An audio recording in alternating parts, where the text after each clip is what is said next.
ariko mva ukuntu Imana imbwiye, Imana ivuganye nanjye ndi kuri kamera, Imana irambwiye ngo ninkubwire ngo kubera ko wowe niyo ufite imineke ku gataro kawe usanga umuntu uri hariya nabonye warafashije umuntu wimugariye aho Nyabugogo ndimo ndamubona. Imana Lebotope irambwiye ngo ikwibukiye ku gaceri wahaye uriya muntu. Ndavuga igiceri cy'100 mbonye ukivana urangiye ava ngo Mana ubu yabaga nari mfite ubushobozi nkabigira ibintu bifatika, uyu muntu hari icyo nagakoze, mbonye waragize gutekereza kwiza. Imana irambwiye ngo irakwibutse ikuvanye kuri ako gataro, genda ucuruze nawe ukomere. Abo yabihaye uyu munsi wa none barimo banga kubikoreshereza mu Imana. Rero kubera ko wowe ugambira ibyiza, utekereza ibyiza, ugambirira gufasha Imana gukora umurimo wayo, Uwiteka umva ukuntu avuze, aravuze ngo arakwibutse, genda ukore, genda ucuruze. Imana iravuze ngo ikuvanyeho ubwo burushyi bwo kwirwa uzererana ku gataro. Imana ishimwe. Lebotope elevodrayi riko sayabitute meniyasererebo ayiwe imatope elevodrayi ndaragije. Ariko lebo naho navuga indimi z'abantu n'iz'abamarayika, nkavuga Urwongereza rwiza, nkavuga Igishinwa cyiza, nkavuga ururimi rukomeye rwiza rwose abantu b'isi batazi, nkavuga urw'abamarayika, ariko sinjye urukundo ntacyo byamarira. Ibi bizashira, bizasigara mu isi, ntabwo tuzabizamukana, ariko urukundo n'Imana no kuririmba nibyo bintu bizagara imbere y'Imana, nibyo bintu burya niwe muntu muzima, niwe muntu w'ubugingo. Iyo udafite urukundo nta bugingo uba ufite, nta buzima uba ufite, nta Kristo ubuzi, ntabwo uba umuzi. Imana iragusaba garuka mu muhamagaro aho waguye, ongera Lebotope, wongera ubyuke. Lebotayini ibukana waguye ugaruke. Ibyagucogoje ayo magambo wagiye wumva akakuzemyamo urwo rukundo, Imana iravuze ngo ongera ugire ibintu ukuraho, hanyuma wemerera Imana ikorane nawe, ivugane nawe, yongeye kugarukaho. Imana ishimwe cyane. Abantu bafite urukundo bagiye kuganira n'Imana, bagiye kubona Imana 2026, bagiye kubona Imana. Ni ukuri uku kwezi kwa mbere ndabihaneye ndi kuri kamera, ugiye gutungurwa. Imana yambwiye ngo wowe ufite ideni uraryamukara wumva muri wowe utari ideni ryakuzengereje. Ndimo ndakubona papa, wabuze amawe mu mugore wawe, urica waranabimuhishe, ntushaka kumwereka ko ufite iryo deni. Ayiwe data we, umva ukuntu Imana imbwiye, irambwiye ngo iragutabaye, kandi Lebotope ikweretse impuhwe zayo nubwo utakiranutse nk'uko bikwiriye. Imana ikugira ibambe, Imana ikugira imbabazi, Imana iragutabaye. Ni ku ijambo rifite intego ivuga ngo dore gira urukundo. Watakaje urukundo, garuka mu rukundo, wegere rukundo, agura urukundo. Rukundo ni Kristo. Imana ishimwe cyane. Rero Pawulo amaze kwibabwira ntajya avanga, ariko naho nagira impano yo kwizera nkategeka umusozi ti wa musozi yaranduka ugenda uterwe mu nyanja ukanyumvira, ariko nta rukundo ibyo birangirira nta ngororano. Shaka igituma ingororano ziza. Witeka Lebotope enevo yambwiye ngo Lebotayini ni wadotazo brerefai, aje gutabara abantu bari mu mwanya, bari mu muhamagaro, bari leza umugambi wawe w'icyo watugambeho kuva kera. Uko abwere uramubwira ngo nakumenye utari waba urusoro mu nda ya mama wawe. Umusiyo wo kubuhanuzi uhanura amahanga nk'uko ijambo rye ribivuga. Iki rero wagiteguye kuva kera, twebwe tutari twabaho, tutaraba n'insoro. Ni umunsi wa none, niyo mpamvu data wa twese uyu munsi ukiturinze kugira ngo dusoze ijambo watuvuzeho. Turagushimiye rero, ngaho ngwino upfashe, mwuka wawe ari ukora. Ndabigushimiye ko uje gukora mu izina rya Yesu. Fungura amatwi atumva, uyahereze kumva mu izina rya Yesu. Nibizasohore ngo ubu bwoko bufite imitima inangiye kandi bufite amatwi y'ibihurihuri, ahubwo amatwi yafungure, iyi mitima uyibohore uyinangurure, kugira ngo yakire ubutumwa idatungurwa. Ndagushimiye ko ibyo bikoze, ngaho icyo kibi cyawe mu izina rya Yesu Kristo, amen amen. Murakoze, reka tuganire ijambo ry'Imana mu gitabo cy'Abikorino, igice ni icya 13, rwandiko Pawulo yandikiye Abikorino. Kaninginge mukozi w'Imana Emma hanyuma adufashe gusoma ijambo ry'Imana. Abikorino ba mbere, igice ni icya 13, uwo murongo ni umurongo wa mbere. Dusome mu izina rya Yesu Kristo. Abakorino igice cya 13 umurongo wa mbere. Haranditswe ngo nubwo navuga indimi z'abantu n'iz'abamarayika, ariko singira urukundo mba mpindutse nk'umuringa uvuga cyangwa icyuma kirenga. Amen. Ameze. Naho atugendane gacyongeye usubiremo. Haranditswe ngo nubwo navuga indimi z'abantu n'iz'abamarayika. Titire tehera kuri titire. Titire iravuga ngo urukundo ruhebuje byose kuba ingenzi. Ako kantu ujye ubanza ukiteho, kuko buriya hari intego y'Imana iba ishaka kuvugana n'abantu bayo.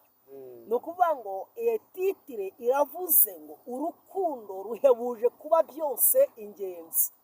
Kandi mwene data tukiri aho mukozi w'Imana turagendana, ndagira ngo nkubwire ngo Imana irimo kurega benshi kutagira urukundo. Ngewe Uwiteka yangendereye nijoro ubwo nari maze gusinzira, hanyuma anyereka abantu benshi ng'abantu bagendaga mu nzira, ariko uko bagendaga mu nzira nkabona bamwe bagize ikibazo, kwa kundi umuntu agenda mu nzira agasa nk'umuntu usitara, yasitara nkabona undi amuciyeho aragiye. Imana irambwira ngo icyo kintu urakibonye? Ndayibwira ndakibonye. Irambwira ngo dore uko ubonye aba bantu basitaye, bariya barangiza bakagenda. Kandi icyambabaje kurushaho, hari harimo n'abiyitira izina ry'Imana, ari abantu b'Imana, abakozi b'Imana, ndetse n'abandi b'isi nyine batasobanukiwe, batazi iby'ubutumwa. Hanyuma Imana irambwira ngo uko ubireba, uko ubyitegereza, niko ndimo nditegereza abantu, ikiremwa muntu. Uyu munsi wa none umuntu ngo arimo kwirebaho, ariko ngewe yanyeretse, anyereka umwe agenda kandi asize mwene se afite ikibazo. Imana irambwira ngo abantu bandi ngo ndimo ndabashinza kutagira urukundo. Abantu badafite urukundo nagiye kubona mbona bameze nk'icyuma cy'umuringa kivuga kirangira. Uwiteka arambwira nubwo bamwe bafata inza bakajya gusenga ku cyumweru, abandi bakajya mu kiliziya, abandi bagahaguruka bakajya mu butayu, abandi bagahaguruka bakajya mu tuzi twabo, ariko ndimo ndabarega kutagira urukundo. Uyu munsi icyago mwene se ahuye nacyo kuri wowe urishima kuko nta rukundo. Imana irimo kurega kutagira urukundo. Urukundo ruhebuje byose kuba ingenzi. Komeza. Umurongo wa kabiri haranditswe ngo kandi nubwo nagira impano yo guhanura, nkamenya ibihishwe byose n'ubwenge bwose, kandi nubwo nagira kwizera kose nkabasha gukuraho imisozi, ariko singira urukundo ntacyo mba ndicyo. Imana iguha umugisha, urakoze cyane. Mwene data, nshuti z'umusaraba dusangiye kwizera, uyu munsi wa none ubuzima bwo kubaho muri iyi si, nta muntu n'umwe ubaho wigira. Umuntu wese agirwa n'undi. Iyo utabereye mwene se urugingo, nawe ntawe uzakubera urugingo. Imana yambwiye ngo ese kaba bantu barimo gucaho uyu muntu bakagenda sitaye, mbega ubu bari mu muhamagaro wanjye cyangwa barayobye? Imana irambwira ngo buri muntu wese udafite urukundo ngo niyongere yigarure, yongere agaruke agire urukundo, kuko Uwiteka yambwiye umuntu wese ngo azagororerwa ibyo yakoze. Pawulo we abona ubuhenebere bwaje, ariko kandi reka n'ibyahanuwe nibyo birimo bisohora. Biravuga ngo mu gihe cy'imperuka hazaza ibihe birushya, abantu bazaba bikunda, bakunda imiya, kuko urukundo rero rwabuze. Buri kintu cyose ni amafaranga, no gusenga ni amafaranga, n'ikindi kindi ni amafaranga, ariko urukundo lebotope elevo liko sayabi tutemenias rerebo yasikane niwa dotazo berefa. Witeka Imana arimo kurebo elevo dry kudre, arimo kumbwira ngo buri muntu wese yongere yininire, yongere yitekerezaho. Urukundo wahagurukanye ujya gukizwa, ujya mu nzu y'Imana, uko wabanaga n'Imana mu bihe byashize rwamaze gukonja, wajya kugira imbuto nziza, wajya kugira umurimo mwiza yo gufasha, ugasaba abarwayi kwa muganga, nayo ukigira. Wajya kugira umutima wo kubugirira impuhwe abababaye, ntabyo ukigira. Barakwangije muri wowe iminsi ya nyuma, nawe yagusoreho. Ibuka ahantu watakaye, wongere ugarure urukundo. Bana yanyeretse abantu irimo kubashaka, kubareba mu mwanya aho bari ikababura. Imana irambwira ngo uyu munsi wa none hari abantu Imana irimo kubona ikababona nk'inzererezi zitagira iyo zijya, zitanafite umushumba uzishumbye. Umushumba wawe nta wundi ni Kristo. Ariko se nutumvira umwungeri wawe uyu munsi wa none, umwungeri wawe lebotope elevodrai kudesasege, uzayoborwa na umvira Kristo, umvira Imana. Wajya gukunda abakozi b'Imana ukabasengera mu cyimbo cyo kubavuga, ariko uyu munsi wa none urigana indimi z'abahanuye ugazisubiramo, ugatanga komenti mbi, ukagirana ugaca intege, ugaha urwaho Satani kugira ngo azasenye ijambo ry'Imana rivugirwa mu bantu b'Imana. Uwiteka yambwiye ngo garuka, garuka, kuko abantu bagiye guhemberwa ibyo bakoze. Niba ubiba gusenya abakozi b'Imana, niba ubiba kurwanya abakozi b'Imana, dore nawe iyo nkota izakuza. Niba lebotope wageze ahantu uvuga ngo kugira ngo kigikiye abakozi b'Imana, ngaba bapasitoro ngo ibyabo ni ukwirira, ngizinda zabo ngo zibyimbye kubera amaturo. Reka nkubwire ntacyo Bibiliya itabivugaho. Beneda, Esaroni na Mose, abatambyi mu nzima, Abalewi batungwaga n'iki? Impamvu ubivuga uyu munsi wa none, impamvu utekereza nabi, watakaje urukundo. Kera warabikoraga ukabikorana umutima ukunze, ukabihererwa umugisha. Uyu munsi wa none urimo guhura n'inyatsi, urimo guhura n'akaga, intambara nuko zigusohoraho. Kubera iki? Wavuye ahantu Yesu yakubonaga. Lebotope levodrai kudesasegere liko sayabi tutemeniaserebo. Imana ije guhangana n'inkozi z'ibibi, Imana ije guhangana n'abavuye mu muhamagaro. Mushumba washumbye we, wicogozwa n'amagambo bakuvuze. Muvuga butumwa uvuga we, wicogozwa n'ibyo bakuvuga.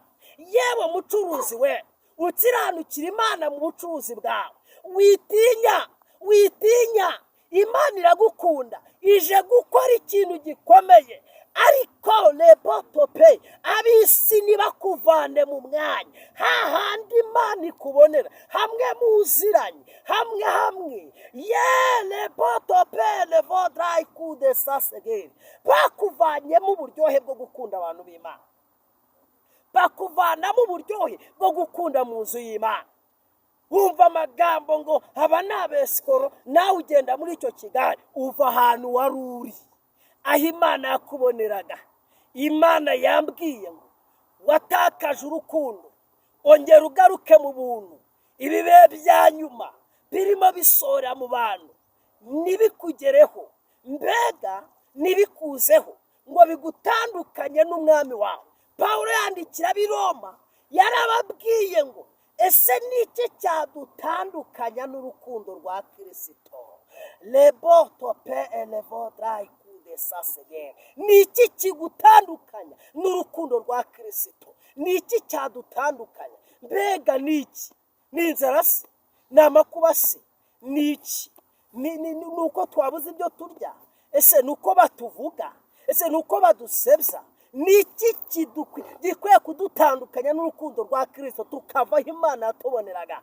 Dore nta na kimwe ugomba kuguma uko wahamagawe. Urukundo wari ufite ongera usubirane. Pawulo amaze kureba abantu b'i Roma ukuntu bacogoye, arabandikira, abona bavuga indimi ariko nta rukundo, abona abadiyakoni ariko nta rukundo, abona abacuruzi ariko nta rukundo, abona mbega imirimo barayikora, barahamiriza bagahimbaza ariko nta rukundo, abacuranzi bagacuranga ariko nta rukundo, mu kazi kabo ka buri munsi abayoboye abaturage akabona nta rukundo. Arangije arababwira ngo bene data mwumve, naho navuga indimi z'abantu ndetse n'iz'abamarayika ariko singire urukundo, ntacyo mba ndicyo, ntacyo byamarira, mba mpindutse nk'icyuma cy'umuringa kivuga kirangira. Yewe Yesu we, tabara utange urukundo, abantu basubire mu mwanya wabo, abantu basubire aho bahoze mu muhamagaro wabo, kuko uyu munsi wambwiye ngo uzanye ingororano. Kandi lebotope levodra riko saya bitute meriax rerebo yasikanini wadotezo pre. Yewe wowe tope elevo ufite gucuruza agatara urahora wivovota ariko umva ukuntu Imana imbwiye. Imana ivuganye nanjye ndi kuri kamera. Imana irambwiye ngo ninkubwire ngo kubera ko wowe niyo ufite imineke ku gataro kawe usanga umuntu uri hariya do, nabonye warafashije umuntu wimugariye aho Nyabugogo ndimo ndamubona. Imana lebotope irambwiye ngo ikwibukiye ku gaceri wahaye uriya muntu. Ndavuga igiceri cy'ijana, mbonye ukivana urangiye ava ngo Mana ubu yabaga nari mfite ubushobozi nkabigira ibintu bifatika. Uyu muntu hari icyo nagakoze, mbonye waragize gutekereza kwiza. Imana irambwiye ngo irakwibutse, ikuvanye kuri ako gataro, genda ucuruze nawe ukomere. Abo yabihaye uyu munsi wa none barimo banga kubikoreshereza mu Imana. Rero kubera ko wowe ugambira ibyiza, utekereza ibyiza, ugambirira gufasha Imana gukora umurimo wayo, Uwiteka umva ukuntu avuze, aravuze ngo arakwibutse, genda ukore, genda ucuruze. Imana iravuze ngo ikuvanyeho ubwo burushyi bwo kwiguzererana ku gataro. Imana ishimwe. Lebotope elevodrayi riko saya bitute meniasererebo. Ayiwe imatope elevodrayi ndaragije ariko lebo naho navuga indimi z'abantu n'iz'abamarayika, nkavuga urwongereza rwiza, nkavuga igishinwa cyiza, nkavuga ururimi rukomeye rwiza rwose abantu b'isi batazi, nkavuga urw'abamarayika ariko sinjye urukundo ntacyo byamarira. Ibi bizashira, bizasigara mu isi, ntabwo tuzabizamukana, ariko urukundo n'Imana no kuririmba nibyo bintu bizagara imbere y'Imana. Nibyo bintu burya niwe muntu muzima, niwe muntu w'ubugingo. Iyo udafite urukundo nta bugingo uba ufite, nta buzima uba ufite, nta Kristo ubuzi, ntabwo uba umuzi. Imana iragusaba garuka mu muhamagaro muhamagaro aho waguye ongera lebotope wongera ubyuke lebotayini ibukana waguye ugaruke ibyagucogoje ayo magambo wagiye wumva akakuzemyamo urwo rukundo Imana iravuze ngo ongera ugire ibintu ukuraho hanyuma wemerera Imana ikorane nawe ivugane nawe byongeye kugarukaho Imana ishimwe cyane abantu bafite urukundo bagiye kuganira n'Imana bagiye kubona Imana 2026 bagiye kubona Imana nukuri uku kwezi kwa mbere ndabihaneye ndi kuri kamera ugiye gutungurwa Imana yambwiye ngo wowe ufite ideni uraryamukara wumva muri wowe utari ideni ryakuzengereje ndimo ndakubona papa wabuze amawe mu mugore wawe urica waranabimuhishe ntushaka kumwereka ko ufite iryo deni ayiwe data we umva ukuntu Imana imbwiye irambwiye ngo iragutabaye kandi lebotope ikweretse impuhwe zayo nubwo utakiranutse nk'uko bikwiriye Imana ikugira ibambe Imana ikugira imbabazi Imana iragutabaye ni ku ijambo rifite intego ivuga ngo dore gira urukundo watakaje urukundo garuka mu rukundo wegere rukundo agura rukundo ni Kristo Imana ishimwe cyane rero Pawulo amaze kwibabwira ntajya avanga ariko naho nagira impano yo kwizera ngategeka umusozi wa musozi eranduka ugenda uterwe mu nyanja ukanyumvira ariko nta rukundo ibyo birangirira nta ngororano shaka igituma ingororano ziza witeka lebotope enevo yambwiye ngo lebotayi nini wadotazo prerefaye aje gutabara abantu bari mu mwanya bari mu muhamagaro bari lebo enevo tope enevo dry bahagaze nk'uko Imana ishaka dore mbonye Imana imanukiza gukingura amarembo akinze habwa umugisha kuko lebotope enevo dry kude sasege uwiteka lebotayini aje kurebo enevo aje gukiza indwara aje kugirira neza abantu bari bababaye aje kurebo enevo aje kwishyura amadeni aje kugira gukora ibimwe byananiranye aje kugwereza igishoro nawe ucuruze dore nta masezerano ufite ariko reka nkubwire ibyo ntacyo byamara udafite urukundo urwo rukundo rw'Imana urubanane muri ibyo byose mu masezerano Imana ikurebe ikwishimire ku buryo mu isi y'abazimu uzaba mumeze neza ariko n'Imana ikubona mu mutima isanga ufite urukundo rero Imana iguha umugisha gira urukundo Pawulo arangije harabwa ati ntacyo byamarira urukundo ni rwirarira ibyo ukoze birangiye uvuze ati ninjye wamufashe ninjye umuzamuye Imana yambwiye ngo uramenye urukundo rw'Imana ni rwihimbaza garuka rero mu mwanya ibukana wavuye ukagwa maze wihane witeka bw'umugisha ndarangije waracogoye wabuze urukundo wataye umuhamagaro uko wakundaga Imana ntabwo ari kukikunda umuhamagaro w'Imana wabaye nk'uwuvamo Imana imamagaye kugusengera niyo mpamvu uhura n'inyanzi niyo mpamvu uhura n'akaga ariko ihamagaye umutambyi lebotopenevo kugira ngo agusenyere izo mbaraga Imana lebotayi ntabwo izamanuka mu ijungu ikorera muri twe ivugira muri twe igenda muri twe Imana yashaka kukugarura mu mwanya Imana ishimwe cyane rero ni karibu Imana ishimwe kubera ko Uwiteka we niwo numye